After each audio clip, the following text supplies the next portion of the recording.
এই বাংলাদেশে ওয়াজ মাহফিলের জগতে যদি একজনের জনক বলা হয়, দল মত আকীদা ফেরকাগত ব্যাপার সব কিছু পাশে ফেলে যদি এই বাংলাদেশের সমস্ত ধর্মীয় মানুষের ধর্মীয় বিবেচনায় যদি আজকে বাংলাদেশে শত শত হাজার হাজার মাহফিল হয়, কিন্তু এই মাহফিলগুলো গ্রামে গঞ্জে শহরে বনে বাজারে এই মাহফিলগুলো বাংলাদেশে হয়, এর পেছনে সব থেকে বড় মডেল যিনি, সব থেকে বড় অবদান যিনি, সেই কোরআনের পাখিকে তোমরা তিলে তিলে জেলের মধ্যে কৌশলে শরীরের মধ্যে বিষ প্রয়োগে তোমরা তারে হত্যা করেছো। আল্লাহর আরশ পর্যন্ত কেঁপে গেছে। যারা আলেমের হত্যার কারণ হয় তাদের মরণটা ফেরাউনের মতো হবে। যারা আলেমের সঙ্গে ভালো আচরণ করে তাদের মরণ আসিয়ার মতো হবে। যারা আলেমের সঙ্গে খারাপ আচরণ করে তাদের মরণ ফেরাউনের মতো হবে। একটা উদাহরণ দিয়ে আমি আমার বয়ানের পরবর্তী অংশের দিকে যেতে চাই। আল্লাহর একজন নবী ছিলেন যার নাম হলো মুসা কালিমুল্লাহ। দুনিয়ায় আসার টাইম যখন হয়েছে, শয়রাচার ফেরাউন তখন জানছে যে দুনিয়ায় আসার টাইম হয়েছে। ওর কানে আসছে যে তুমি যে নকল খোদার দাবি করতেছো, একটা নবী আল্লাহ পাঠাইবে, আসল খোদা একটা নবী পাঠাইবে যে আসল খোদার পক্ষে দাওয়াত দিবে। ফেরাউন তখন বলে রাজত্ব আমার, ক্ষমতা আমার, সৈন্য সব আমার, র্যাব আমার, পুলিশ আমার, হারুন আমার, বেনজিন আমার, সব আমার, সব তো আমার একেবারে বাঁচায় দিবে। কি ঠিক না? সব যেহেতু আমার, কেমনে মুসা আসে আমি দেখে নেব। কয় কি করবেন? কয় মুসা জন্ম যে মায়ের গর্ভের থেকে নেবে, বিটা বেটি তো এক জায়গায় হতে দেবো না। মুসা নবীকে ঘায়েল করার জন্য ফেরাউন জাস্টের মধ্যে 44 ধারা জারি করে দিয়েছে। তাফসীরটা বোঝানোর জন্য এই কথাটা বলতেছি, ছোট্ট অংশ।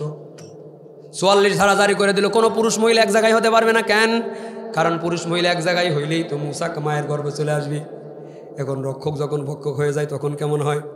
প্রশাসনের লোক যিনি, পুলিশের লোক যিনি, তিনিই মনে করতেছে সারা রাত পাড়া দিলাম, পুরুষ মহিলা আলাদা আলাদা জায়গায় রেখে ঘুম পাড়া দিলাম। এখন যদি আমি আমার হালাল স্ত্রীর কাছে যাই, তাহলে আমার ঠেকাইটা কি? প্রশাসনের লোক নিজেই সবাইরে বিরত রাখায়া নিজেই হালাল স্ত্রীর কাছে চলে গেল। আল্লাহ তাআলা তার স্ত্রীর গর্ভে ওই রাত্রেই মুসা কালিমুল্লাহরে পাঠায়া দিল। ওমাকারু ওমাকারাল্লাহ ওয়াল্লাহু খায়রুল মাকিরিন। মুসা কালিমুল্লাহ যখন মায়ের গর্ভের মধ্যে চলে আসলো, এবার মুসা নবীর মা টেনশন করতেছি, আল্লাহ পেটের মধ্যে যেটা আসছে এজন্য মেয়ে হয়, আল্লাহ এজন্য মেয়ে হয়। ইন্নাল হামদুলিল্লাহ আলহামদুলিল্লাহিল্লাযী লাম ইয়াত্তাখিয ওয়ালাদা ওয়া লাম ইয়াকুল লাহু শারীকুন ফিল মুলক ওয়া লাম ইয়াকুল লাহু ওয়ালিয়্যুম মিনায-যুল্লি ওয়া কাব্বিরহু তাকবীরা। ওয়া নাশহাদু আল্লা ইলাহা ইল্লাল্লাহু ওয়াহদাহু লা শারীকা লাহু ونشهد أن سيدنا وسندنا وحبيبنا وطبيبنا ومولانا محمد صلى الله عليه وعلى آله وأصحابه وبارك وسلم. أعوذ بالله من الشيطان الرجيم. بسم الله الرحمن الرحيم. إنما يخشى الله من عباده العلماء. إن الله عزيز غفور. صدق الله المولانا العظيم. قال النبي صلى الله عليه وسلم: من يرد الله به خيرا يفقهه بالدين. أو كما قال النبي عليه الصلاة والسلام. رب اشرح لي صدري ويسر لي أمري واحلل عقدة من لساني يفقه قولي. رب يسر ولا تعسر وتمم علينا بالخير درجة পড়ি اللهم صل على محمد وعلى آل محمد كما صليت على إبراهيم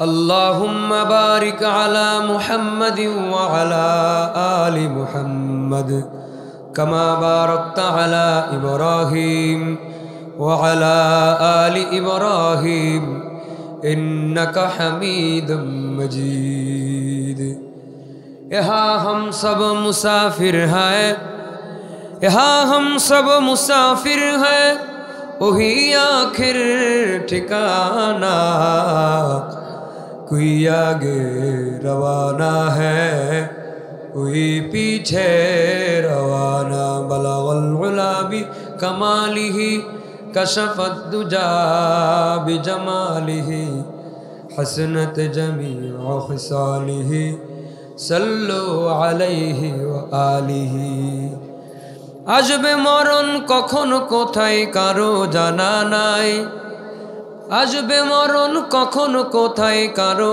जाना नाई জানাজার নামাজের আগে নামাজ পড়ো ভাই জানাজার নামাজের আগে নামাজ পড়ো ভাই তোমার জানাজার নামাজের আগে নামাজ পড়ো ভাই মুমিন হলো তারাও ভাই যারা নামাজ পড়ে অবিশ্বাসী বান্দা যারা থাকে দূরে সরে মুমিন হলো তারাও ভাই যারা নামাজ পড়ে অবিশ্বাসী বান্দা যারা থাকে দূরে সরে ব্যস্ততা ও কাজের মাঝে দাঁড়াও নামাজে নামাজে ব্যস্ততা ও কাজের মাঝে দাঁড়াও নামাজে নামাজে নামাজকে তাই এই সমাজে কায়েম করা চাই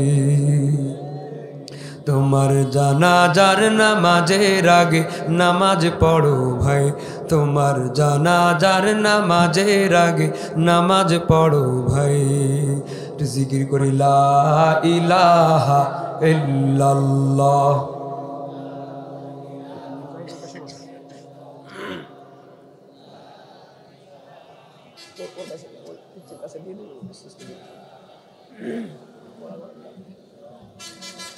লা ইলাহা ইল্লাল্লাহ লা ইলাহা ইল্লাল্লাহ মুহাম্মাদুর রাসূলুল্লাহ সাল্লাল্লাহু আলাইহি ওয়াসাল্লাম আলহামদুলিল্লাহ দারুল কোরআন ক্যাডেট মাদ্রাসা ও এলাকাবাসীর উদ্যোগে তৃতীয় বার্ষিক তাফসীরুল কোরআন মাহফিল আজকের এই মোবারক মাহফিলের সম্মানিত সভাপতি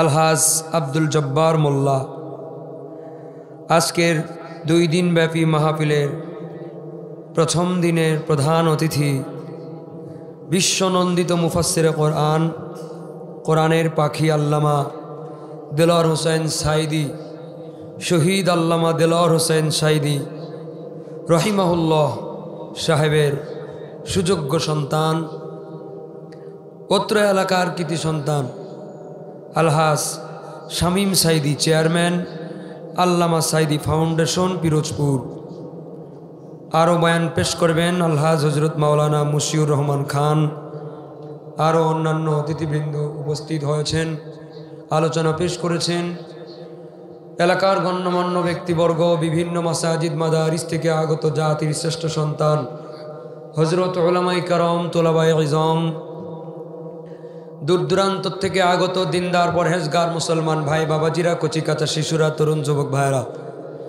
পর্দার আড়ালে অবস্থানরতা পরম শ্রদ্ধের মা এবং বোনেরা মাইকের আওয়াজ যত দূরে যায় যে যেখান থেকে যে অবস্থায় আজকের এই মুবারক মাহফিল শ্রবণ করছেন আমি মুসাফির প্রথমেই আপনাদের কাছে প্রশ্ন করে জানতে চাই এই শীতের আবহাওয়ার মাঝে দুনিয়ার বিভিন্ন কার্যকলাপ থেকে বিরতি রেখে এই ময়দানকে বালুর মাঠকে জান্নাতের বাগান বানিয়ে আমাদেরকে গভীর রজনী পর্যন্ত এখানে বসার তৌফিক দান করেছেন কে নামটার একটু মহাব্বতে বলেন কে? শুকরিয়া আদায় করার দরকার আছে না নাই? মনের সবটুকু ভক্তি আর আবেগ উজাড় করে আসমান জমিন প্রকম্পিত করে মুসলমানের মতো আওয়াজ দিয়ে বলি আলহামদুলিল্লাহ। একবার বলি আল্লাহু আকবার। একটু হাতটা উঁচায় বলেন আল্লাহু আকবার। নারে তাকবীর। আরো একবার তাকবীর দিব। আপনারা এইবার তাকবীর ধ্বনি দিয়ে যার যার সামনে ফাঁকা জায়গা আছে একটা দৌড় দিবেন, একটা আগায় ফাঁকা জায়গাগুলো পূরণ করে দিবেন। দাঁড়ানো যারা আছেন ফাঁকা জায়গায় ঢুকে পড়বেন। তাকবীর হবে, জবাব হবে, সাথে সাথে আগানোর কামটা হবে, এটা মনে রাখিয়েন। নারে তাকবীর। কইতাও তো বসে আছে, সাথে একটা কাজ করতে কইলাম, এটা করতে হবে। বিশাল আয়োজন আজকের। আপনারা শুরুতে যদি মানুষের জায়গা নষ্ট করেন, মানুষ জায়গা পাবে না, দাঁড়ায় থাকবে, আপনি দায়ী হয়ে যাবেন। এই যে এই পাশে ভাই, আপনারা একটু সামনে আগান না মেহরবানি করে। আবার আসেন না কেন? আসেন না, সময় কম, দ্রুত আসেন। পিছনের ভাইরা না কয়ে আপনি নিজে আগে আসেন, আপনি লোকগুলো এমনি চলে আসবে। আরে মাজায় ব্যথা নাকি আপনার? সবাইরে নিয়ে আসেন না রে ভাই, সবাইরে নিয়ে আগান। এই জায়গাটা ফাঁকা কেন? হ্যাঁ, ওনার পিছনের লোকেরা আপনারা আসেন, বাবাজিরা আসেন, আসেন একটু মেহরবানি করে একটু দ্রুত করেন। এই যে ডান পাশে কত জায়গা, আপনারা যারা দেওয়ালের কোলে কোলে বসেছেন, পিছনে বসেছেন, একটু আগায় নেন না ভাইরা, বাবাজিরা আসেন, আসেন। এই যে এই সাদা জামা ক্যামেরা হলো, পিছনের লোক ডাক দাও।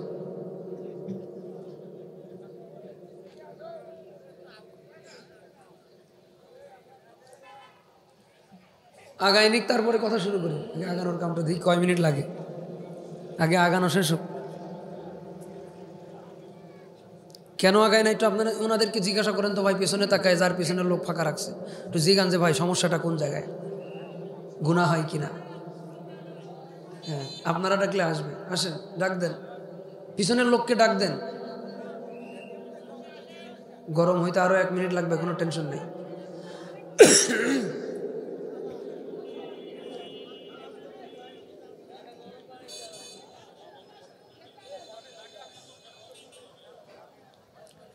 বলেন আল্লাহু আকবার। এরকম জোর চাইনি, আরো জোরে বলেন আল্লাহু আকবার। এইটা কি কোনো নির্দিষ্ট দলের স্লোগান? এটা মুসলমানিত্বের স্লোগান। যে ব্যক্তি মুসলমান দাবি করে আর আল্লাহু আকবারের স্লোগান পছন্দ হয় না, মুসলমান হতে পারে না। গত 16 বছরে আমরা এই বাংলাদেশে নারায়ে তাকবীর আল্লাহু আকবারের স্লোগানটাও শান্তি করে দিতে পারি নাই। আল্লাহু আকবরের স্লোগানটা দিলেও বক্তার কলার ধরে স্টেজ থেকে নামায় দেওয়া হয়েছে, বক্তাকে লাঞ্ছিত করা হয়েছে, বলা হয়েছে হুজুর দয়া করে রাজনৈতিক স্লোগান দিবেন না। আরে একজন মুসলমান যখন দুনিয়ায় আসে আগে তার ডান কানে আজান আর বাম কানে ইকামত, মানে আল্লাহু আকবার দিয়া তার জীবন শুরু। মুয়াজ্জিন আজান দেয় আল্লাহু আকবার, ইমাম সাহেব নামাজ পড়ায় আল্লাহু আকবার। মোরা গেলে জানাজার নামাজের জন্য ইমাম সাহেব বুক বরাবর দাঁড়ায়া জানাজার নামাজটা শুরু করবে যেই বাক্য দিয়ে, সেটাও হবে আল্লাহু আকবার। মুসলমানের সন্তান হইয়া এই বাংলাদেশে যারা আল্লাহু আকবারের স্লোগান দিতে বাধা প্রদান করেছিল 56,000 বর্গ মাইলে, আজকে তাদের অক্সিজেন নেওয়ার সাহস নাই, অনুমতি লাগবে, ঠিক কিনা?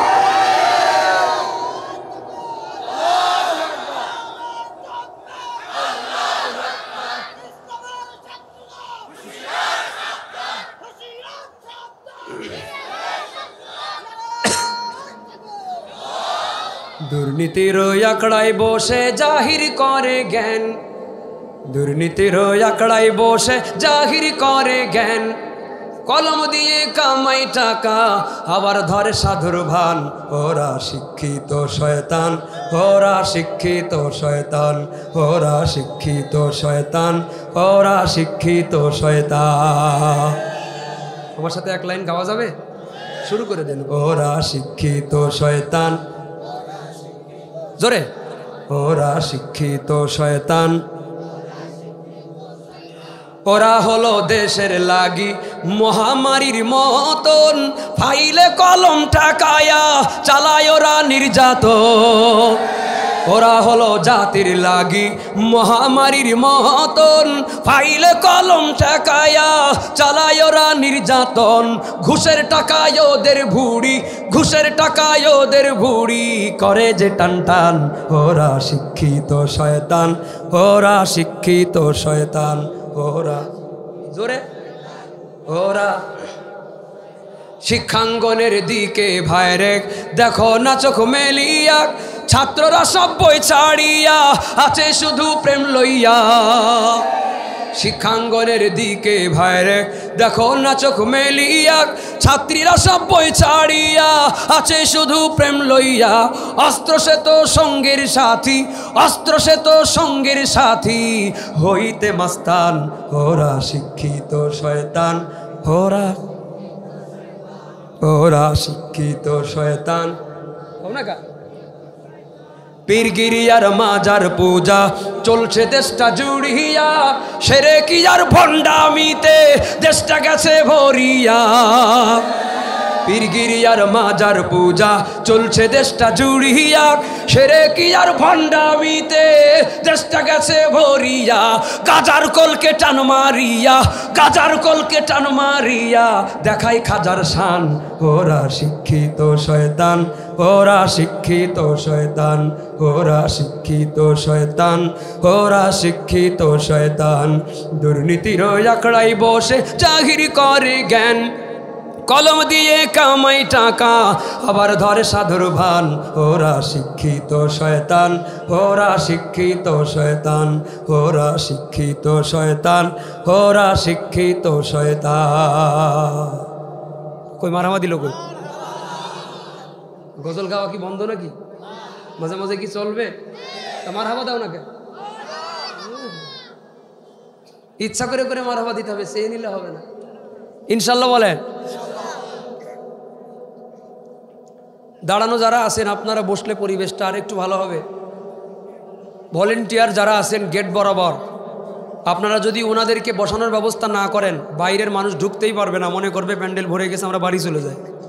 গেটের ভিড় কমায় দেন, গেটের ওখানে কেউ বসতেও পারবে না, গেটে যারা আছে তারা বসতেও পারবে না, ওই জায়গাটা ছেড়ে দিতে হবে। পিছনে চলে যাবে, আমার এই ডান পাশে এদিকে বহু জায়গা আছে, এখানে চলে আসতে হবে। আর একবার বলেন তো আল্লাহু আকবার। আউযু বিল্লাহি মিনাশ শাইতানির রাজীম। বিসমিল্লাহির রহমানির রহিম।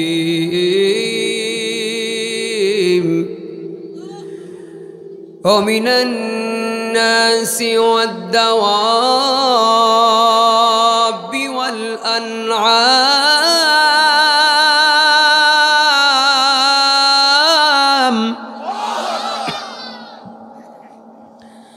والأنعام مختلف ألوانه كذلك إنما يخشى الله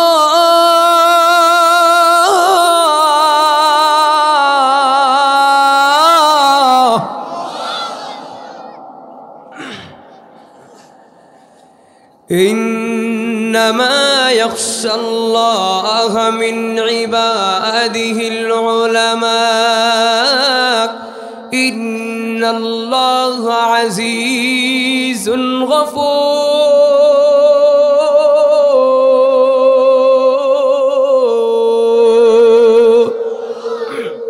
মুসলমান ভাইরা আমার, পর্দার আড়ালের সম্মানিতা মা বোনেরা, দারুল কোরআন ক্যাডেট মাদ্রাসা ও এলাকাবাসীর আয়োজনে আজকের এই তৃতীয় বার্ষিক তাফসিরুল কোরআন মাহফিল, এর আগেও 2 বছর এই জায়গায় মাহফিল হয়েছে, 2বারই আমি ছিলাম।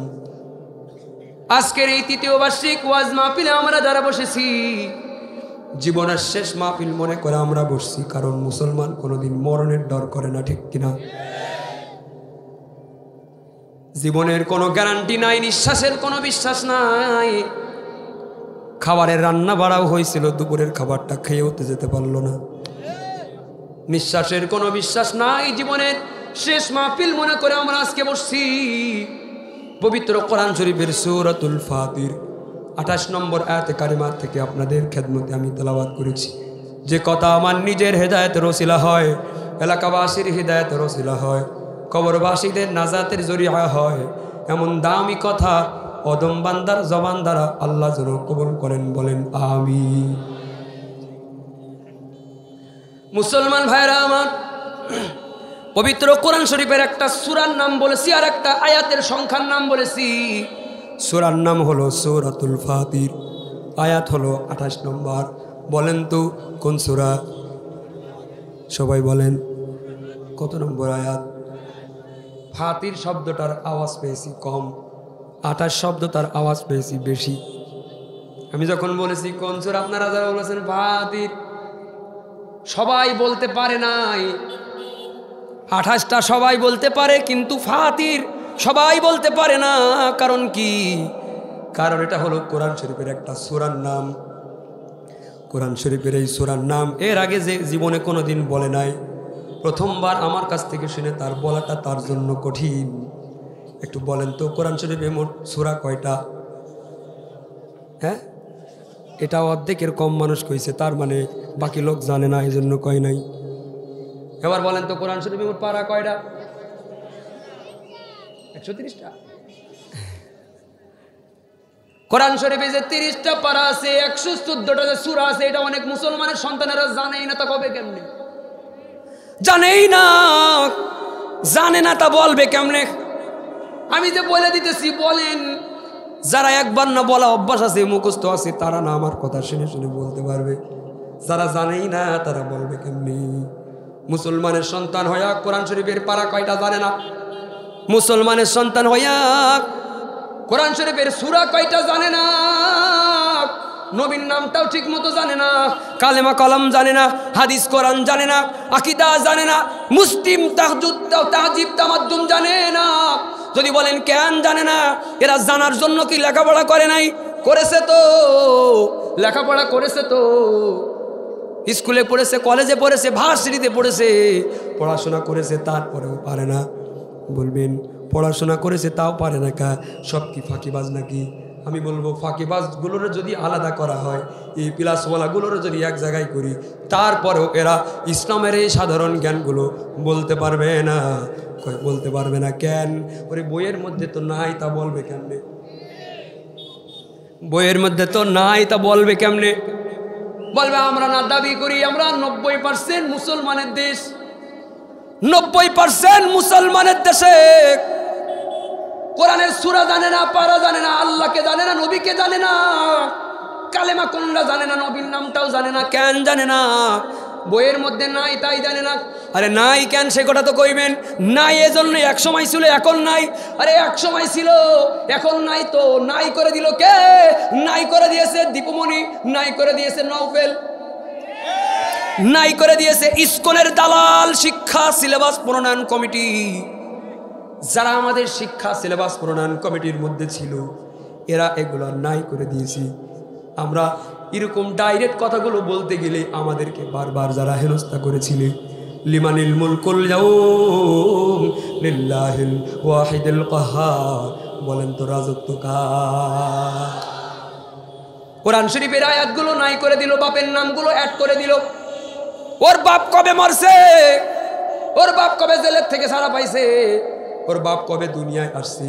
ওর বাপ কবে পলায়া পাকিস্তানে গেছি, কবে সারায়া বাড়ছি, কোন জায়গায় দাঁড়ায়া আঙ্গুল উঁচায়া ভাষণ দিছি, সেই দিন আবার কবে? হিসাব আগড় বাগড় বিদ্যা শিখায়া আমাদের সন্তানদের মস্তিষ্কটারে নষ্ট করে দিয়েছি, অপ্রয়োজনীয় বিদ্যা। যদি বলেন কেমনে অপ্রয়োজনীয়তা? ওই যে যা শিখছে ওর বাপের কিচ্ছা কাহিনী, এইগুলা কি আমাদের জীবনে আদৌ কোনো কাজে লাগবে? বরং ওইটা যদি এই রাস্তায় বাজারে দাঁড়ায়া কেউ যদি বলে অমুকের বাপের জন্মদিন অমুক, অমুকের বাপের হিস্ট্রি যদি কেউ যা মুখস্থ করছে বলা শুরু করে, পাবলিকের পেদানি খাবে। এত অপ্রয়োজনীয় বিদ্যা, আসল বিদ্যাগুলো বাদ দিয়ে দিয়ে ডিমবাজি করার বিদ্যা ঠিকই শিখাইছে, শাক লাগানোর বিদ্যা শিখাইছে, কলা গাছ লাগানোর বিদ্যা শিখাইছে, চাষ কাজ করার জন্য শিক্ষা সিলেবাস প্রণয়ন করেছি। আচ্ছা আপনারা বলেন তো এগুলা শেখার জন্য কি কোনো লেখাপড়া করার দরকার আছে? আবার আমাদেরকেই বলেছি আমরা হলাম বান্দরের বাচ্চা। আল্লাহ বলেন ওয়ালাকাদ কাররামনা বানি আদম বলেন আমাদের আসল মানব, প্রথম মানুষ, আদি পিতা কে? সবাই বলেন বান্দর নাকি? এই মঞ্চে গত বছর আমি বলেছি, বহুত ছেলেবেলার আশপাশে বসা ছিল, তার আগের বছরেও বলেছি, গত বছরও বলেছি, আমাদের সন্তানদের যারা বান্দরের থিওরি শিখাইছি তারা যেন বান্দর যদি তাদের আদি পিতা হয়, তাহলে বান্দর আমাদের বর্ডারের ওপারে যে বিশাল সুন্দর বন আছে ওইটা হলো তাদের দাদার বাড়ি। ওই বর্ডারের সুন্দর বনের ভিতরে বহুত বান্দর তাদের আদি পিতারা বসে আছে। 56,000 মুসলমানের মানুষের বিচরণ ভূমির বাংলায় তোমাদের জায়গা নাই, চলে যাও দাদার দেশে চলে যাও। আমার কথা ওরা কানে করে নাই, আমার কথা ওরা মানে নাই, এজন্য আল্লাহ তাআলা এমন হাল করেছে দাদার বাড়ি পার করে মামুর কোলের মধ্যে পাঠায় দিছি। মুসলমান ভাইরা আমার, আমাদের শিক্ষা সিলেবাসের বইয়ের মধ্যে ছিল রব্বি শরহ লি সাদরি ওয়া ইয়াসসির লি আমরি ওয়াহলুল উকদাতাম মিন লিসানি ইয়াফকাহু কওলি। রব্বি জিদনি ইলমা। স্কুলের পাঠ্যপুস্তকের মধ্যেও এই রব্বি শরহ লি সাদরি রব্বি জিদনি ইলমা ছিল কিনা? স্কুলের মধ্যেও, স্কুলের বইয়ের মধ্যেও এগুলো ছিল, কিন্তু এগুলা কেটে দেওয়া হয়েছে। কেটে দেওয়া হয়েছে একটা প্ল্যান করা, শুধুমাত্র ইসলামের বিরোধিতা করার জন্য নয়, এটা প্ল্যান করে কেটে দেওয়া হয়েছে। কেন? আল্লাহর একজন নবী ছিলেন জালালি তবিয়তের, গরম স্বভাবের নবী মুসা কালিমুল্লাহ। উনি ফেরাউনের কাছে দাওয়াত দিতে যাবেন, আল্লাহর কাছে বলছেন, আল্লাহ ভয় ভয় করে বাচ্চার কাছে যাব, সাহস বাড়ায় দাও। আগুন মুখে দিয়েছিলাম ভুল করে, জিব্বা পুড়ে গেছে, তোতলা ভাব আছে, জবানের মধ্যে জড়তা আছে, এটা দূর করে দেন। আল্লাহ বললেন এভাবে কইলে হবে না, দোয়া করো রব্বি শরহ লি সাদরি ওয়া ইয়াসসির লি আমরি। আল্লাহ আমার ইশরাহ লি সাদরি, আমার বক্ষ প্রশস্ত করে দাও, আমার কাজ কাম সহজ করে দাও। দোয়া করে যখন মুসা নবী কাজে গেছেন, আল্লাহ তারে সাকসেস করে দিয়েছেন। সুবহানাল্লাহ। আস্তে কইলেন যে বুঝা গেল এটা সাকসেস হওয়ার দোয়া। আরে বুঝাইতে পারলাম না, বিনা পয়সায় তাবিজ দিলাম, বুঝা গেল এটা সফল হওয়ার দোয়া। কথা কর না কেন? কোরআনের বানান, কোরআনে আল্লাহ তাআলা উঠায় দিয়েছেন যেন আমরা এই দোয়ার উপরে আমল করি। লেখাপড়া করেন, স্টুডেন্ট আছেন, স্কুল হোক মাদ্রাসা হোক, কারা কারা একটু হাতে করেন তো, লেখাপড়া করেন কারা কারা? এই তো ফ্রিতে একটা দোয়া শিখাবো এদের, জীবনে A+-এর নিচে রেজাল্ট হবে না। কইব না, এরা শুনবে না, ডিমান্ড নাই। কইব 5 ওয়াক্ত নামাজের পরে পড়বা রব্বি শরহ লি সাদরি ওয়া ইয়াসসির লি আমরি ওয়াহলুল উকদাতাম মিন লিসানি ইয়াফকাহু কওলি। 5 ওয়াক্ত নামাজের পরে যারা পড়বা জীবনে কোনোদিন ফেল করবা না, A গ্রেড রেজাল্ট হবে, A+ রেজাল্ট হবে। চাকরির ভাইবা দিতে যাবা, চাকরিতে পাস করে যাইবা। বক্তব্য দিতে যাবা, ভালো বক্তব্য দিতে পারবা। সালিশ করতে যাবা, সুন্দর ফয়সালা আসবে। কথা বলতে যাবা, জড়তমুক্ত কথা হবে। নিয়ত করে কাজে বের হবা, কাজে আল্লাহ সফলতা দিয়ে দিবে। সাহসের দরকার, সাহস দিয়ে দিবে। আন্দোলনে যাওয়ার সময় পড়বা, সফলতা দিয়ে দিবে, শক্তি বুক ভরা সাহস দিয়ে দিবে। আল্লাহু আকবার কোন। কোরআনের আয়াতের দোয়া কি কোনোদিন মিথ্যা হতে পারে? আমাদের সন্তানেরা বই পড়ার সময় রব্বি শরহ লি সাদরি পড়ে পড়ে যদি পড়া শুরু করে, তাইলে মাথা খুলে যাবে। বিজ্ঞানী তৈরি হবে বাংলাদেশে, এদেশের মধ্যে গবেষক হবে, চিকিৎসা ব্যবস্থায় উন্নতি করবে, আবিষ্কারক তৈরি হবে। এদেশের বিভিন্ন সেক্টরে ছেলেমেয়েরা লেখাপড়া করবে আর করবে আর উন্নতি করবে। দাদারা কেউ চায় না যে আমাদের দেশের ছেলেমেয়েরা উন্নতি করুক। আমাদের দরকার A+, ওরা আমাদের A+-এর ঝুড়ি ঝুড়ি দিয়ে দিবে, কিন্তু যোগ্যতা অর্জন হবে না। এজন্য দেখা যায় A+-এর ছড়াছড়ি, কিন্তু হাতের লেখা ঘোড়ার ডি। মাস্টার্স পাস করেছে, কিন্তু তার হাতের লেখা এই মাদ্রাসার ক্লাস 4 এর বাচ্চার মতো। কথা বলো না কেন? মাস্টার্স পাস করেছে, তার বায়োডাটা দেখে মনে হচ্ছে সব A+, ম্যাট্রিকে A+, ইন্টারমিডিয়েটে A+, তারপরে পরবর্তী সব প্রত্যেকটা জায়গায় A+, কিন্তু হাতের লেখায় ঠন ঠন ঠন ঠন। তোমার A+ দিছে কি? তোমারে কি বলে সৃজনশীলতার বিদ্যা দিয়া আর অটো পাশের বিদ্যা শিখায়া তোমার A+ নেবে। A+ যে তোমার মন প্রাণ ভরে দিয়েছে, যোগ্যতা তোমার অর্জন হয় নাই, কারণ তোমাকে যোগ্যতা অর্জন করতে দিবে না। ওরা বিজ্ঞানী হয়, তোমার আলু ভর্তা বানানো শিখায়। কথা বলেন না কেন? যে কারণে আমাদের নাকে দেউড়ি দিয়ে ঘুরাইতে পারছে, আমাদের নাকে দড়ি দিয়ে যেন ঘোরাতে পারে। এই জন্য শিক্ষা নামে হবে, কিন্তু জ্ঞানী হবে না, আবিষ্কারক হবে না। যে কারণে আমরা যখনই বলছি বয়কট ইন্ডিয়া, তখনই বলছে না খেয়ে মরবি বাঙালি। আমরা যখনই বলছি বয়কট ইন্ডিয়া, তখনই বলছে বাঙালি না খেয়ে মরবি। আমরা বলছি কেমনে না খেয়ে মরবো? কয় আলু দেবো না, পেঁয়াজ দেবো না, ঝাল দেবো না, লবণ দেবো না, নুন দেবো না, মরিচ দেবো না, কিচ্ছু দেবো না, না খেয়ে মরবি। আমরা বলছি রিজিকের মালিক রজ্জাক, আমাদের আল্লাহ খাওয়াইবেন, তোদেরটা খাওয়া লাগবে না। কইরা দিলাম ভয় কর, শুধু আঙ্গুলে ঘি না উঠলে আঙ্গুল যেমন বাঁকা করতে হয়, আমরা যেমন চিরতরে তালাক দিয়ে দিছি, 3 তালাক দিয়ে দিছি। এখন দাদারা এমন সোজা হয়েছে, এবার ইন্ডিয়ার কলকাতার চাষিরা বস্তা বস্তা আলু নিয়ে রাস্তায় ছিটায়, বস্তা বস্তা পেঁয়াজ, বস্তা বস্তা মরিচ, চাষিরা ফসলগুলো রাস্তার উপরে ছিটায় আর বলে অনশন করলাম।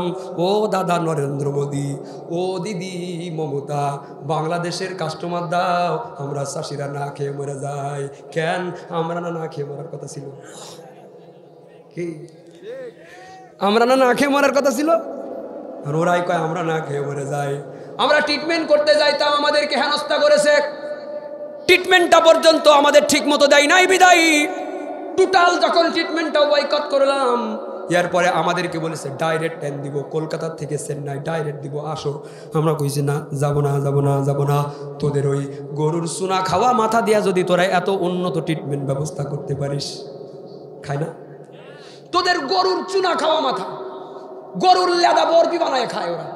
আমার কাছে ডকুমেন্টস আছে, রেফারেন্স আছে। গরুর চুনা খাওয়া বেরেন আর গরুর লেদা খাওয়া মাথা দিয়া যদি উন্নত ট্রিটমেন্টের ব্যবস্থা তোমরা করতে পারো, গরুর হালাল গোশত খাওয়া, হালাল দুধ খাওয়া আমাদের মুসলমানের শরীরের ব্রেন, এরা তোমাদের থেকে উন্নত ট্রিটমেন্ট ব্যবস্থা বাংলাদেশে করবে। তোমরা বরং আমাদের কাছে আসবা, প্লেস দেওয়া হবে না, ফাটা মেরে তারাবো। কথা কও মুসলমান ভাইয়েরা আমার, নাকে দড়ি দেওয়ার জন্য ঘুরাইতে পারে, এজন্য আমাদের শিক্ষা সিলেবাসটারে সংযোজন বিয়োজন করিয়া কমপ্লিট একটা অন্য ধর্মের মানুষ বানানোর প্যাকেজ বানায় দিয়েছে, নাস্তিক বানানোর প্যাকেজ একটা শিক্ষা সিলেবাস আমাদের সন্তানদের জন্য দিয়ে দিয়েছি, যেন কেউ জোরে কথা বলতে না পারে, কোনো স্কুলের ছেলেরাও যেন লেখাপড়া শিখতে না পারে। আর মাদ্রাসাওয়ালাদের কেমনে হেনস্থা করবি? মাদ্রাসাওয়ালারা যেন ঠিক মতো লেখাপড়া না করে, মানুষেরা যেন বাচ্চাদের মাদ্রাসায় না দেয়। এই জন্যে হুজুরা মাদ্রাসায় পড়ে করবে কি? একটু ওয়াজ করে খাবে, ও 44 ধারাজারি ও হবে না, ইমামতি করে খাবে, ও খুতবা দেওয়া বন্ধ, সব কথা কওয়া যাবে না, ওটাও বন্ধ। ইয়ার পরেও যদি বন্ধ না করা যায়, মাদ্রাসায় 2 দিন পর পর দিবি হারনের মতো কিছু কোলাঙ্কারেরা যাবে আর তল্লাশি করবি, যাবে আর তল্লাশি করবি। তল্লাশি হওয়ার ভয়তে বাপ মাই যেন ছেলে মেয়ে মাদ্রাসায় না দেয়। কি কথা বল না কে? একটা সত্য করে কথা কেন তো, আমাদের জাতির পিতার নাম কি বললেন না? যে উল্টা পাল্টা কইছে কেউ। আমরা জাতির পিতা যে হযরত ইব্রাহিম, আপনারা কি জানেন? এই ওয়াজটাও আমরা ঠিক মতো করতে পারিনি। জাতির পিতা যে হযরত ইব্রাহিম, এটা বানাইছে কি? কে বানাইছে? যদি এমন হইতো যে বাংলাদেশের জাতির পিতা যে হযরত ইব্রাহিম, এটা জামাত ইসলামের নেতা কর্মীরা বা হেফাজত ইসলামের নেতা কর্মীরা একসাথে বসে এটা সিদ্ধান্ত নিয়েছে যে বাংলাদেশের জাতির পিতা হযরত ইব্রাহিম, যদি কোনো দলের নেতারা এটা বলতো, তাহলে না মানলেও আমাদের ইমানের জন্য কোনো খতরনাক বিষয় ছিল না। কিন্তু বানাইছেন কে? কোন কিতাবে বলেছেন? মিল্লাতা আবিকুম ইব্রাহিম হুয়া সাম্মাকুমুল মুসলিমিন।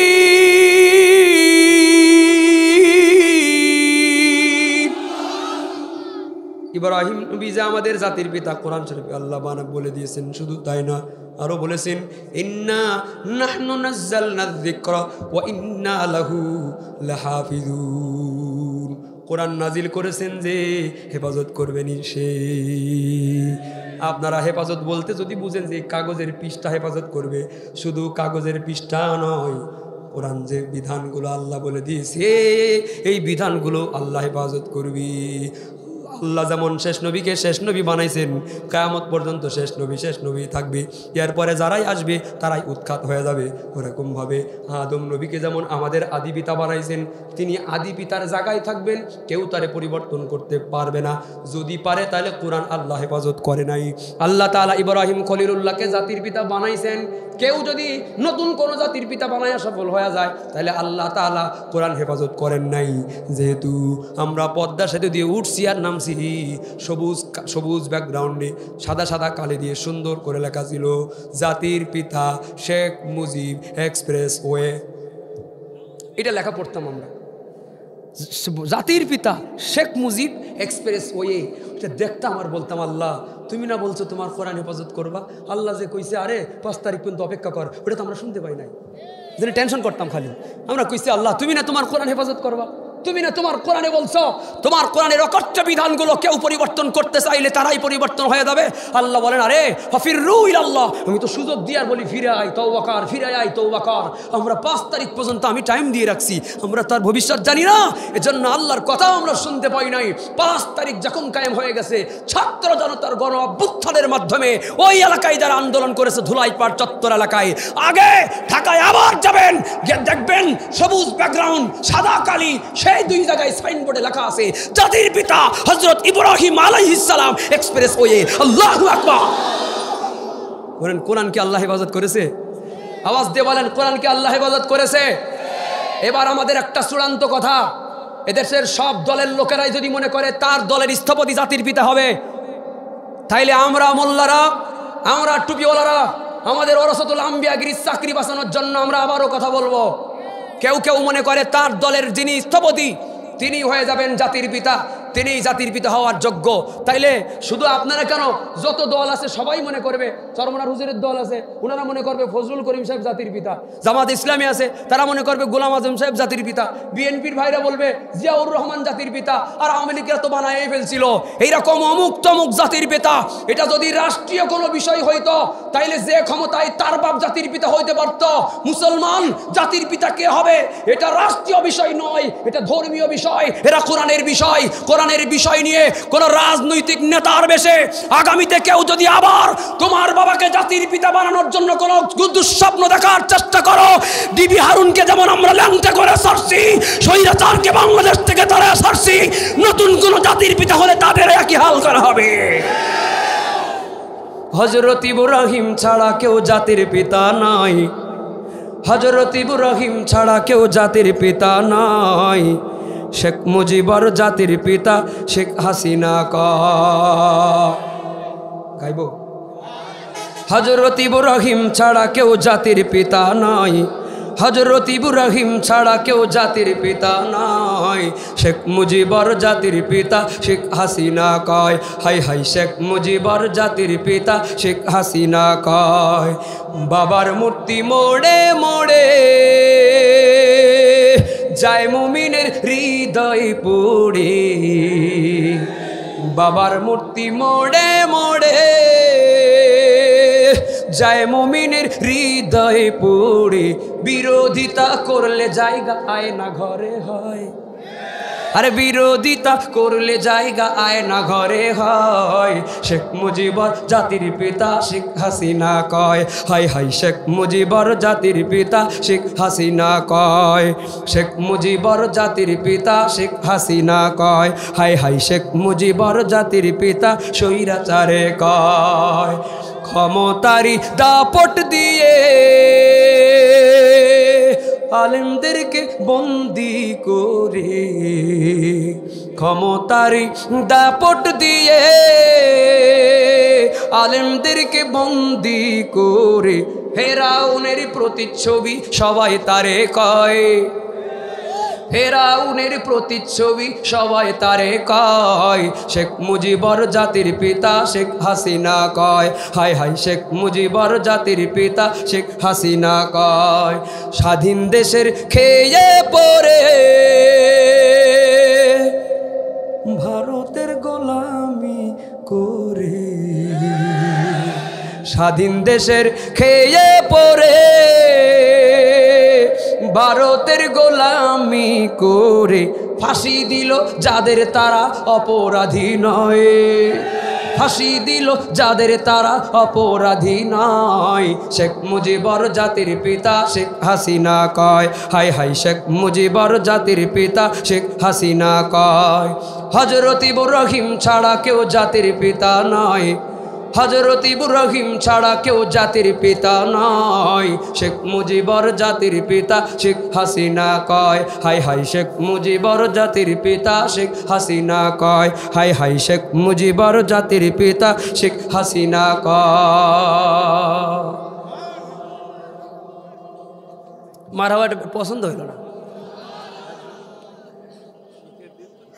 ভয়টাই আছে কোনো? আমরা তো স্বৈরাচারের টাইমেই ভয় করি নাই। আমাদের বহুত নেতা আছে বাংলাদেশে বর্তমানে, বহুত নেতা যারা এখন বিগতদের ভূমিকায় আমাদের সঙ্গে মাহফিলগুলোতে আচরণ করার চেষ্টা করে। বড় বড় নেতা, এই বড় বড় নেতাদের 16 বছর আমরা গর্তের মধ্যেও খুঁজে পাই নাই। 16 বছরে স্বৈরাচারের বিরোধিতা করেছিল, তার জালেম জুলুম আলেমদের উপরে নির্যাতনের বিরোধিতা গোপনে গোপনে ইন্দুরের গর্তে নয়, ওয়াজ মাহফিলের প্যান্ডেলে শত শত মাইক লাগায়া বাংলাদেশের আকাশ বাতাস প্রকম্পিত করে স্বৈরাচারের বিরোধিতা করেছিল এদেশের আলেম সমাজ। সুতরাং এদেশের এই বিপ্লবের পেছনে সব থেকে বড় অবদান যাদের, তারা এই জাতির উলামায়ে কেরাম। কথা কন ঠিক কিনা? মুসলমান ভাইরা আমার, সূরাতুল ফাতিরের 28 নম্বর আয়াতের মধ্যে আল্লাহ তাআলা বলে দিয়েছেন, মুসলমান না হইয়া কবরে আসবা না। সূরা ফাতির 28 নম্বর আয়াতের মধ্যে আল্লাহ তাআলা বলেন, ইন্নামা ইয়াখশাল্লাহা মিন ইবাদিহিল উলামা ইন্নাল্লাহা আজিজুল গফুর।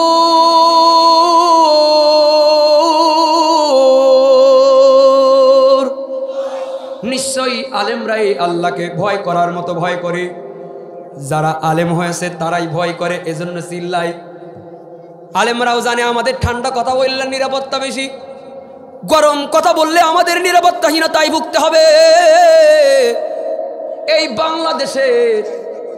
বাংলাদেশে ওয়াজ মাহফিলের জগতে যদি একজনের জনক বলা হয়, দল মত আকীদা ফেরকাগত ব্যাপার সব কিছু পাশে ফেলে যদি এই বাংলাদেশের সমস্ত ধর্মীয় মানুষের ধর্মীয় বিবেচনায় যদি আজকে বাংলাদেশে শত শত হাজার হাজার মাহফিল হয়, কিন্তু এই মাহফিলগুলো গ্রামে গঞ্জে শহরে বনে বাজারে এই মাহফিলগুলো বাংলাদেশে হয়, এর পেছনে সব থেকে বড় মডেল যিনি, সব থেকে বড় অবদান যিনি, সেই কোরআনের পাখিকে তোমরা তিলে তিলে জেলের মধ্যে কৌশলে শরীরের মধ্যে বিষ প্রয়োগে তোমরা তারে হত্যা করেছো।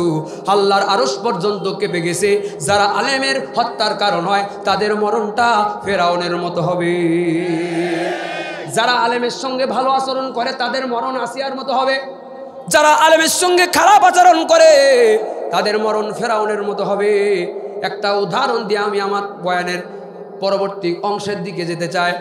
আল্লাহর একজন নবী ছিলেন যার নাম হলো মুসা কালিমুল্লাহ। দুনিয়ায় আসার টাইম যখন হয়েছে, স্বৈরাচার ফেরাউন তখন জানছে যে দুনিয়ায় আসার টাইম হয়েছে। ওর কানে আসছে যে তুমি যে নকল খোদার দাবি করতেছো, একটা নবী আল্লাহ পাঠাইবে, আসল খোদা একটা নবী পাঠাইবে যে আসল খোদার পক্ষে দাওয়াত দিবে। ফেরাউন তখন বলে, রাজত্ব আমার, ক্ষমতা আমার, সৈন্য সব আমার, র্যাব আমার, পুলিশ আমার, হারুন আমার, বেনজির আমার, সব আমার, সব তো আমার একেবারে বাঁচায় দিবে। কি ঠিক না? সব যেহেতু আমার, কেমনে মুসা আসে আমি দেখে নেব। কয় কি করবেন? কয় মুসা জন্ম যে মায়ের গর্ভের থেকে নিবে, বিটা বেটি তো এক জায়গায় হতে দেব না। আমি আমাদের সভাপতি সাহেব জনাব আলহাজ আব্দুল জব্বার মোল্লা আমাদের মাঝে উপস্থিত হয়েছেন। বলেন আলহামদুলিল্লাহ, বলেন মারহাবা। আল্লাহ তাআলা হায়াতে তৈয়বা দান করুক, দিনের জন্য কবুল করুক, বলেন আমিন। মুসলমান ভাইরা আমার, মুসা নবীকে ঘায়েল করার জন্য ফেরাউন জাস্টের মধ্যে 44 ধারা জারি করে দিয়েছে। তাফসীরটা বোঝানোর জন্য এই কথাটা বলতেছি, ছোট্ট অংশ। 44 ধারা জারি করে দিল। কোনো পুরুষ মহিলা এক জায়গায় হতে পারবে না। কেন? কারণ পুরুষ মহিলা এক জায়গায় হইলেই তো মুসা মায়ের গর্ভে চলে আসবে। এখন রক্ষক যখন ভক্ষক হয়ে যায় তখন কেমন হয়?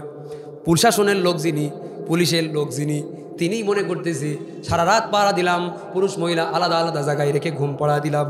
এখন যদি আমি আমার হালাল স্ত্রীর কাছে যাই, তাহলে আমার ঠেকাইটা কি? প্রশাসনের লোক নিজেই সবাইরে বিরত রাখায়া নিজেই হালাল স্ত্রীর কাছে চলে গেল। আল্লাহ তাআলা তার স্ত্রীর গর্ভে ওই রাত্রেই মুসা কালিমুল্লাহরে পাঠায়া দিল।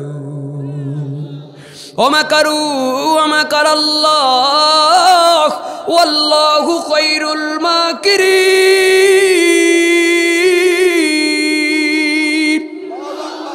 মুসা কালিমুল্লাহ যখন মায়ের গর্ভের মধ্যে চলে আসলো, এবার মুসা নবীর মা টেনশন করতেছি, আল্লাহ পেটের মধ্যে যেটা আসছে এজন্য মেয়ে হয়। আল্লাহ এজন্য মেয়ে হয়, এজন্য ছেলে না হয়। কেন? যদি মেয়ে হয় তাহলে মারবে না, কারণ ফেরাউন জানে মেয়েদের আল্লাহ নবী বানায় না। ফেরাউন জানে যে মেয়েদের আল্লাহ নবী বানায় না, এই জন্য মারবে না, বাঁচাই দেবে। কিন্তু যদি ছেলে হয় তাইলে জল্লাদ চলে আসবে, ছোট্ট বাচ্চাটাকে কল্লা দ্বিখণ্ডিত করে দিবে। ফেরাউন জানতো যে মহিলাদেরকে বাইরের রাজত্বকে আল্লাহ দেয় না। আমেরিকার সাধারণ মানুষেরা প্রয়োজনে একটা পাগলের রাজত্বের আসনে বসাইবে, কিন্তু কোন নারীকে ক্ষমতার আসনে বসাইবে না। মুসলমানের দেশ দাবি করি, কিন্তু আমরা কোরআনে ডাইরেক্ট নিষেধ করেছি, একটা পুরুষ মানুষে রাষ্ট্র ক্ষমতায় বসাইতে পারলাম না। মুসলমান ভাইয়েরা আমার, ফেরাউন যখন ঠেকাইতে পারলো না, মুসা নবীর মা টেনশন করতেছে, ছেলে নাকি মেয়ে, ছেলে নাকি মেয়ে, ছেলে নাকি মেয়ে, আল্লাহ যেন মেয়ে হয়। আল্লাহ তাআলা ওহী নাজিল করে দিলেন, ওয়াহাইনা ইলা মুসা আন আরদিহি ফাইদা খিফতি আলাইহি ফালকিহি ফিল ইয়াম ওয়ালা তাখাফি ওয়ালা তাহজানি ইন্না রাদুহু ইলাইকি ওয়া জাইলুহু মিনাল মুরসালিন। আল্লাহ তাআলা মুসা নবীর মায়ের কাছে ওহী করে দিলেন, টেনশন করিও না, তোমার গর্ভে যে আসবি ওটা মেয়ে হবে না, ওটা ছেলেই হবে। টেনশন বাড়লো না, কমলো? কিন্তু আল্লাহ বলেন না, টেনশন করা যাবে না। ওয়ালা তাখাফি ওয়ালা তাহজানি, খবরদার টেনশন করবো না, কোনো চিন্তা করবো না। কই কেন? আল্লাহ বলেন, যেহেতু নবী বানাবো আমি, পাঠাইছি আমি, হেফাজত করব আমি, হেফাজত যদি নাই করতে পারি তাহলে নবী আবার দাওয়াত দিবে কেমনে? আমি আল্লাহ হেফাজত করবো, তোমার কোনো টেনশন নাই। মুসা নবীর মাকে আল্লাহ বললেন, তুমি দুটো কাজ করবা। তোমার প্রথম কাজ হলো, সন্তান দুনিয়ায় যখন আসবে বাক্সর মধ্যে ভরবা, পানির মধ্যে ভাসায় দিবা, এই দুটো কাজ তোমার। আল্লাহ বলেন, তাহলে আমার দুটো কাজ থাকবে। প্রথম কাজ হলো পানির মধ্যে ভাসাইবা, কিন্তু আমি ডুবাইব না। এবং দ্বিতীয় কাজ হলো কোলের সন্তান তোমার কোলে ফিরায় দিব, এমনকি তোমার বুকের দুধ খেয়ে এ সন্তান লালিত পালিত হবে। সুবহানাল্লাহ। ঘটনা বলার টাইম নাই, তাফসীরের একটা অংশ সংক্ষিপ্ত সময়ে বলার জন্যই কথাটা শুরু করছি। মুসা নবীর ভেসে যাওয়া বাক্সটা দাসীরা তুলে নিয়ে মহারানী আসিয়ার কাছে নিয়ে জমা দিয়ে দিল। আসিয়া এমন অবস্থায় মুসা পয়গম্বরকে পাইল, যখন আসিয়া একজন নিঃসন্তান, কোনো সন্তান তার নাই। যার কোনো সন্তান নাই, সে যদি একটা কালো বাচ্চা দেখে, সে যদি একটা অসম্পূর্ণ বাচ্চা দেখে, প্রতিবন্ধী টাইপের বাচ্চাও দেখে, তারপরেও তার মনটাই চায় যে আল্লাহ আমার এরকম একটা বাচ্চাও যদি দিত, তারপরেও আমি মা ডাকটা শুনতে পারতাম, ঠিক কিনা? আসিয়ার তো একটা সন্তানও নাই। এই আসিয়া যখন সিন্দুক খুলিয়া সুন্দর একটা বাচ্চার চেহারা দেখেছে, যে কোনো দুনিয়া সাধারণ কোনো বাচ্চা নয়, যার চেহারার মধ্যে নবী হয়, আলামতগুলো সুন্দর, নবী হওয়ার নূরগুলো তার চেহারার মধ্যে আলোকিত হয়। আল্লাহু আকবার। দেখেই মায়াই পড়ে যায়, বুকের সঙ্গে জড়ায় ধরে মায়ের মতো করে আদর স্নেহ দেয়। জল্লাদ সামনে চলে আসছে, দেন গো মহারানী, বাচ্চাটারে দেন, কল্লা দ্বিখণ্ডিত করে চাকরি বাঁচাবো। মহারানী বলে, দূর হ আমার সামনে থেকে। মারহাবা কোন? মহারানী বলে, তুই যে মহারাজা চাকরি করিস, আমি তার বউ, তোরা মহারাজার কথাই চলিস, মহারাজা আমার কথাই চলে, কি ঠিক না? রাজার রাজা তো ঘরের ডা। আসিয়া বলে, খবরদার, পাওয়ার দেখাবি না, যা জাগা মতো চলে যা, পারলে আমারে ঠেকা। মহারাজার কাছে চলে গেল। মহারাজা দৌড়ে রাগে অগ্নিশর্মা হয়ে ঘরের মধ্যে মহারানীকে তলব করলেন, মহারানী বাচ্চাটারে দিয়ে দাও, জল্লাদ যেন ওরে হত্যা করে ফেলতে পারে। মহারানী যারা ফেরাউনের মহারানীরা না, শুধু আপনাদের মহারানীরা, আমাদের মহারানীরা, ঘরের মধ্যে যদি একটা জিনিস বলে আমি দিব না, আপনার 14 গোষ্ঠী আসলেও নিতে পারবেন না। এমন বেকার হাড় দিয়ে আল্লাহ বানাইছে। মেনে নেন রে বাবা, মেনে নেন, স্যালেন্ডার করেন, পরাজয় বরণ করেন।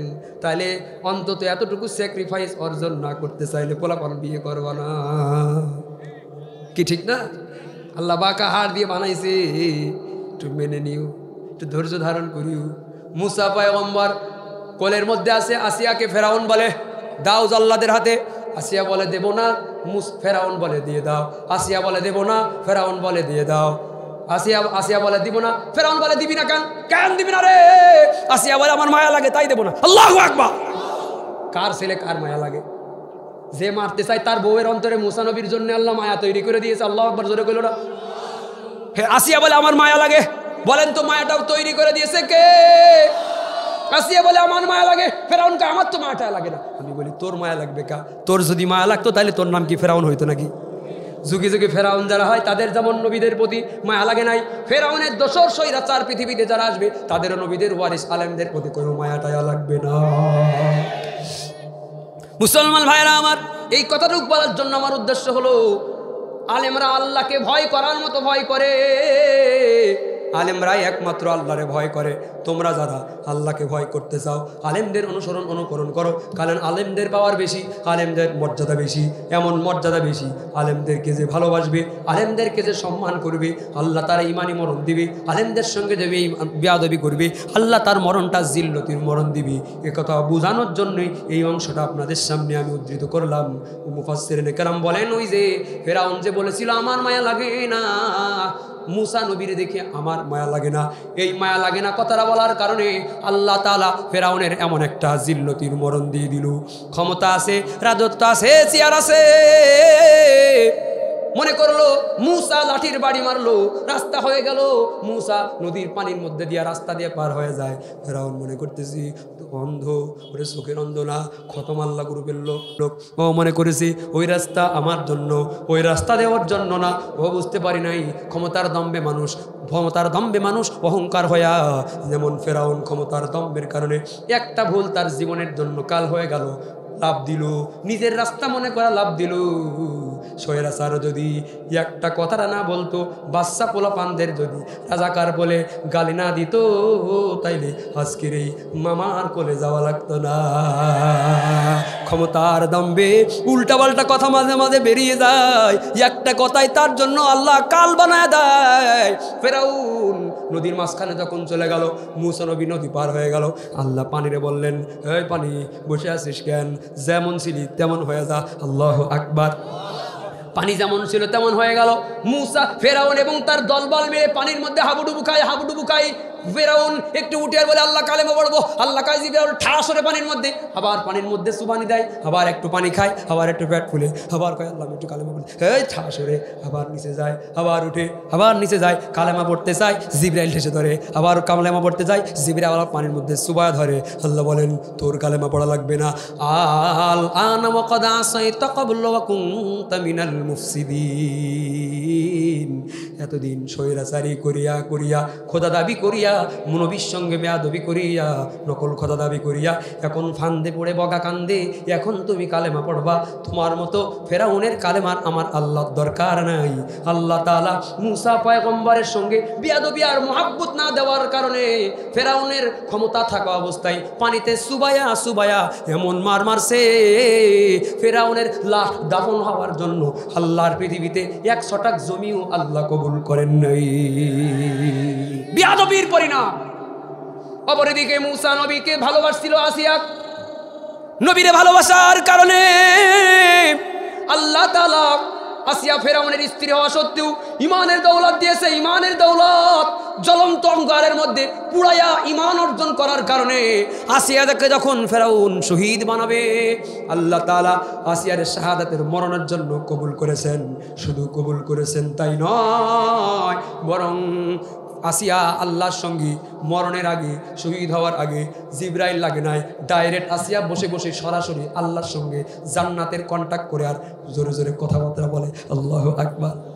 আসিয়া বলে আল্লাহ আমারে কোন জান্নাত দিবা দেখাও, আমি কিন্তু কঠিন স্যাক্রিফাইস করতেছি, আমার কিন্তু সাধারণ জান্নাত দিলে হবে না আল্লাহ, আমি যে শহীদ হয়ে যাই এত ত্যাগ আর স্যাক্রিফাইস আমি করছি, আমার কিন্তু সাধারণ কোনো জান্নাত দিলে হবে না। ইবনিলি ইনদাকা বাইতান ফিল জান্নাহ, আমার এমন একটা জান্নাত দিবা আল্লাহ, এই স্পেশাল জান্নাতে কেউ যায় নাই, জান্নাতে তোমার পাশে একটা ঘর আমার জন্য বানাইবা, ওই ঘরের মধ্যে আমি তোমার পাশে থাকতে চাই। আল্লাহু আকবার। মালিক তুমি জান্নাতে তোমার পাশে আমার একটি ঘর বানিয়ে দিও, একটি ঘর বানিয়ে দিও। মারহাবা। মুসলমান ভাইরা আমার, ওয়াজ আমার শেষ পর্যায়ে এই কথাটা বলার উদ্দেশ্য একটা হাদিসের ব্যাখ্যা ফিনিশিং দেওয়া। আল্লাহর নবী বলেন আল উলামা ওয়ারাসাতুল আম্বিয়া, ফাইনাল আম্বিয়া লাম ইউরিসু দিনারা ওয়ালা দিরহামা ওয়ালাকিন ইউরাসুল ইলম। আলেমরা হলেন নবীদের ওয়ারিস, নবীদের সন্তান। বাবারা যেমন তাদের ওয়ারিসদের জন্য সম্পদ রেখে যায়, নবীরা তাদের ওয়ারিস আলেমদের জন্য এলেম নামক সম্পদ রেখে গেছি। এলেম নামক সম্পদ নিয়ে নবীর সন্তান, নবীর ওয়ারিসরা দুনিয়ায় ঘোরাফেরা করে। সেহেতু নবীদের সঙ্গে বেয়াদবি করলে জিল্লতির মরণ হয়েছিল, নবীদের সঙ্গে ভালো আচরণ দিলে সম্মানের মরণ হয়েছিল। নবীর সন্তান আলেম যারা এদের সঙ্গেও যে বেয়াদবি করবে তার আল্লাহ জিল্লতির মরণ দিবে। নবীর সন্তান আলেমদের সঙ্গে যে ভালো আচরণ করবে তারে আল্লাহ ভালো মরণ দিয়ে দিবে। সুবহানাল্লাহ। এই যে মাদ্রাসার মাহফিল, মাদ্রাসার মধ্যে বাচ্চারা পড়াশোনা করবে, সিলেবাস আপনারা সংশোধন করে নাস্তিক বানানোর, হিন্দু বানানোর চক্রান্ত করেছেন, কিন্তু মাদ্রাসার সিলেবাস আপনারা চেঞ্জ করার মতো সক্ষমতা অর্জন করতে পারেন নাই। ঠিক কিনা বলেন?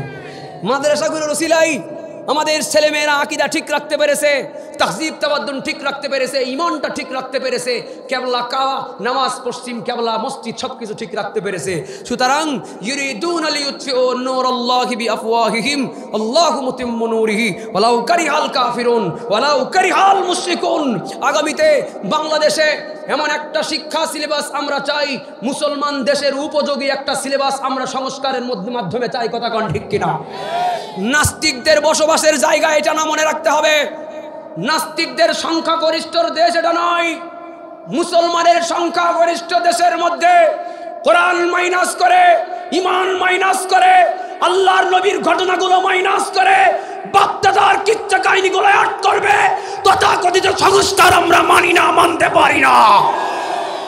আমাদের এই নতুন কমিটির, সংস্কার কমিটির মাধ্যমে আবার আগের মতো সিলেবাস আমরা চাই। রব্বি শরহ লি সদরি ওয়া ইয়াসসির লি আমরি রব্বি জিদনি ইলমা।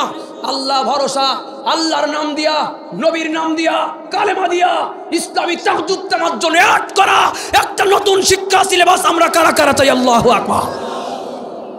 যদি আগুন লেগে ধ্বংস হয়ে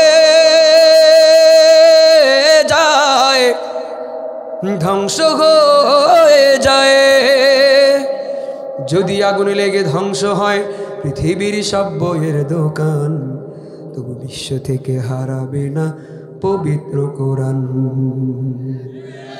কথা কি ঠিক? অনুমতি নেওয়া লাগবে, তাফসীর করতে গিয়ে অনুমতি নেওয়া লাগবে, নেতার অনুমতি নেওয়া লাগবে। নেতা কোথায়? আল্লাহর কোরআন, অক্সিজেন আল্লাহর, সূর্য আল্লাহর, চন্দ্র আল্লাহর, বাতাস আল্লাহর, জমিন আল্লাহর। আল্লাহর সব কিছুতে চলতে করতে কোনো অনুমতির দরকার হলো না। আল্লাহর কোরআনটার আলোচনা করতে গিয়া অনুমতির ফর্মালিটি করে তোমরা দাদাদের বুঝাইতে চাইছিলে। ও দাদারা, কোরআনের আলোচনা কন্ট্রোল করতে পেরেছি, মূর্তির দেশ বানানোর প্ল্যান বাস্তবায়ন করতে আমরা তোমাদের সামনে ভালো প্লেস তৈরি করে দিয়েছি। আল্লাহ তাআলা বলেছেন আল্লাহু মুতিম্মু নূরিহি ওয়ালাউ কারিহাল কাফিরুন। এই বাতি আল্লাহ তাআলা প্রজ্বলিত করে দিয়েছেন, পরিপূর্ণ করে দিয়েছেন। ফু দিয়া যারা নিভাইতে চাইছিল আজকে তারাই নিভে গেছে। তারাই যারা কোরআনের মাহফিল বন্ধ করতে চাইছিল ওদের বাড়ি থাকা বন্ধ। কথা কোন ঠিক কিনা? করবে কেমন করে কোরআন ধ্বংস আগুনের তেজ?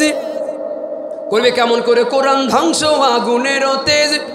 আছে বিশ্ব ভরা লক্ষ লক্ষ কোরআনের হাফেজ, এরা আবার ছাপিয়ে আসমানি গ্রন্থ, ছাপিয়ে আসমানি গ্রন্থ, বাঁচাবে ইসলামের মান, তবু বিশ্ব থেকে হারাবে না পবিত্র কোরআন, তবু বিশ্ব থেকে হারাবে না পবিত্র কোরআন। যারা কোরআন ধ্বংস করতে চায় জানে না তাহারা, যারা কোরআন ধ্বংস করতে চায় জানে না তাহারা, এই গ্রন্থের প্রতি পাতা খোদার ফেরেশতারা সাদা দিচ্ছে পাহারা। এদে আমার বিশ্ব নবীর সাধনার ধান, বিশ্ব নবীর সাধনার ধান, নকুল কয় রব্বুলের দান। মারহাবা। তবু বিশ্ব থেকে হারাবে না পবিত্র কোরআন, তবু বিশ্ব থেকে হারাবে না পবিত্র কোরআন। যদি আগুন লেগে ধ্বংস হয় পৃথিবীর সব বইয়ের দোকান, তবু বিশ্ব থেকে হারাবে না পবিত্র কোরআন, তবু বিশ্ব থেকে হারাবে না পবিত্র কোরআন। আমার বন্ধু হাফেজ মাওলানা ইমদাদ, আপনাদের এই প্রতিষ্ঠানটা তার উদ্যোগে আল্লাহ তাআলা প্রতিষ্ঠা করেছেন। এলাকার প্রত্যেকটা মানুষের সহযোগিতা এবং ভালোবাসা এই মাদ্রাসার জন্য রয়েছে। আমিও এত দূর থেকে নিজের প্রতিষ্ঠান মনে করি। প্রতিষ্ঠাকালীন অনুষ্ঠান থেকে এখানে আসা শুরু করছি। প্রতিষ্ঠাতাদের অনুষ্ঠানের মধ্যে আমিও ছিলাম, যদিও এলাকা আমার দূর, কিন্তু মহাব্বত আর বন্ধুত্বের কারণে এই মাহফিলে আমি আসা যাওয়া করি। একটু বিশাল আয়োজন করেছে, আলহামদুলিল্লাহ। আপনারা খুশি না বেজা? খুশি না বেজা? মরহুম শহীদ আল্লামা দেলাওয়ার হোসেন সাইদি রহমতুল্লাহ আলাইহি, তার এলাকার মধ্যে দাফনটাও ঠিক মতো করতে দিতে বাধা দেওয়া হয়েছিল। আমরা তো আপনাদের এলাকায় থাকি না, কিন্তু আমরাও টের পেয়েছি তার নিজের প্রতিষ্ঠানে তাকে দাফন করতে দেয় নাই। আপনাদের এই বাধাল বাজারটাকে রণক্ষেত্র বানানো হয়েছিল। কি কথা ঠিক না? বাধাল বাজার তো এটা আমরা সারা বাংলাদেশের মানুষ টের পেয়েছি। এখান থেকে বহু দূরে থাকার পরেও একজন আলেমের জানাজার নামাজ পড়ার মতো স্বাধীনতাও তোমরা দিলে না। ভক্তি নিয়ে, ভালোবাসা নিয়ে একজন আলেমের দাফনটাও পরিবারের মানুষ ঠিক মতো করতে পারবে না। জানাজার বাবার জানাজায় সন্তান ঠিক মতো উপস্থিত হতে পারবে না। ইমানি ভালোবাসা নিয়ে, কোরআনের ভালোবাসা নিয়ে আলেমের জানাজার নামাজেও যাদেরকে উপস্থিত হতে দিলে না। বাদাল বাজারে আমি 3 বছর ধরে আসি। বাদাল বাজারের যেই ষড়যন্ত্রকারীরা টুপিওয়ালা তৌহিদি জনতার শরীরের মধ্যে আলেমের জানাজায় অংশগ্রহণ করার অপরাধে রক্তাক্ত করেছিল, ফেরাউনের মতো মরণ হবে। কারণ আলেমের প্রতি তোমাদের বিদ্বেষ মনোভাব রয়েছে, ঠিক কিনা? ফেরাউনের মতো মরণ হবে। এদের মরণ কখন কোথায় হবে? মানিক কালামানিক কলা গাছের পাতা বিছাইয়া টুপিটাও মাথায় দিলে, শেষ পর্যন্ত টুপিটাও মাথায় দিলে, কিন্তু তোমার রক্ষা হইল না। দাড়িটাও কাটলে তোমাদের রক্ষা হইল না। আল্লাহ তাআলা এভাবেই ধরে না, ধরলে কিন্তু আর ছাড়ে না। এরকম মাদ্রাসাগুলো আরো বেশি বেশি হতে হবে। ডিবি হারুনেরা মাদ্রাসা হতে দেয় নাই, তার গোয়েন্দারা, রয়েরা, ইসকনেরা বাংলাদেশে মাদ্রাসা হতে দেয় নাই। মাদ্রাসা বন্ধ করার চক্রান্ত করেছে, জঙ্গিবাদের ট্যাগ লাগানোর চেষ্টা করেছে, সরকারি সহযোগিতা পর্যন্ত মাদ্রাসায় দেই নাই, মাদ্রাসা বন্ধ করার জন্য চক্রান্ত করেছে। আমরা তৌহিদি জনতা বলবো মাদ্রাসা বন্ধ করা যাবে না। আমরা পকেটের টাকা দিয়ে মাদ্রাসা গড়ে রাখবো, ঠিক কিনা?